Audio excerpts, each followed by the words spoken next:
ನಮಸ್ಕಾರ. ನಾವು ಇವಾಗ ಒಂದು ವಿಡಿಯೋ ಹಾಕಿದ್ವಲ್ಲ, ದಾವಣಗೆರೆ ಡಿಸ್ಟಿಕ್ ಆರ್ಗೋಳ ಗ್ರಾಮಕ್ಕೆ ಬಂದಿದ್ವಿ. ಈ ಪಕ್ಕದಾಗಿರೋ ರೈತರು, ಸೊ ಇವ್ರು ಏನು ಹೇಳ್ತಾರೆ ಕೇಳೋಣ. ಅಣ್ಣ ನಮಸ್ಕಾರ.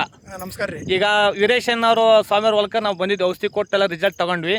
ಸೊ ನೀವು ಇಲ್ಲಿ ಪಕ್ಕದಲ್ದವರು, ನೀವು ಇದಕ್ಕಿಂತ ಮುಂಚೆಗ ನೋಡಿದ್ರಿ, ಈಗ ನೋಡ್ತಾ ಇದ್ರಿ, ನಿಮಗೆ ಏನು ವ್ಯತ್ಯಾಸ ಕಾಣ್ತಾ ಇದೆ ಅಡಿಕೆಯಲ್ಲಿ? ಇದಕ್ಕಿಂತ ಮುಂಚಾಗ ಅಷ್ಟು ಇದಿಲ್ರಿ, ಈಗ ಮಾತ್ರ ಭಾಳ ಚೆನ್ನಾಗೈತಿ. ಹೌದಾ?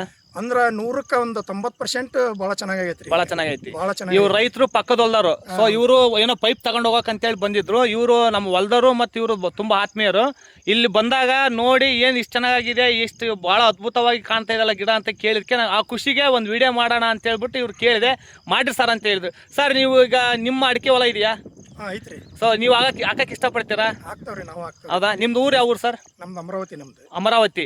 ಯಾವ ತಾಲೂಕು? ಹರಿಹರ ತಾಲೂಕು, ದಾವಣಗೆರೆ ಜಿಲ್ಲೆ. ದಾವಣಗೆರೆ ಜಿಲ್ಲೆ. ಇಲ್ಲಿಗೆ ಏನಕ್ಕೆ ಬಂದಿದ್ರಿ? ಇಲ್ಲಿ ಪೈಪ್ ಬೇಕಾಯ್ತ್ರಿ, ಈ ಪೈಪ್ ತಗೊಂಡೋಗಕ್ ಬಂದಿದ್ರಿ. ಸೊ ಅಡಿಕೆ ನೋಡಿ ಖುಷಿ ಆಯ್ತು ನಿಮಗೆ? ಭಾಳ ಚೆನ್ನಾಗ್ಯಾವ್ರಿ ಅಡಿಕೆ ಗಿಡ. ಒಂದು ಗರಿ ಕೆಂಪಲ್ಲ, ಏನಲ್ಲ, ಬಡ್ಡಿ ಸೈಜ್ ಬಂದವು. ಹೌದು. ನೀವು ಹಾಕಕ್ ಇಷ್ಟಪಡ್ತೀರಾ? ಬೇರೆಯವ್ರಿಗೆಲ್ಲ ಹೇಳ್ತೀರಾ? ಹಾಕ್ತಾವ್ರಿ. ಬರ್ತೀವಿ ನಾವು ನಿಮ್ಮ ಹೊಲಕ್ಕೆ ಬಂದು ಹೊಲ ಎಲ್ಲ ನೋಡ್ಕೊಂಡು ಏನಾಗಿದೆ ಏನಂತ ನೋಡ್ಕೊಂಡು ನಾವು ನಿಮ್ಗೆ ಔಷಧಿ ಕೊಡ್ತೀವಿ. ಆಯ್ತು ರೀ. ಸರಿ, ಧನ್ಯವಾದಗಳು. Okay sir.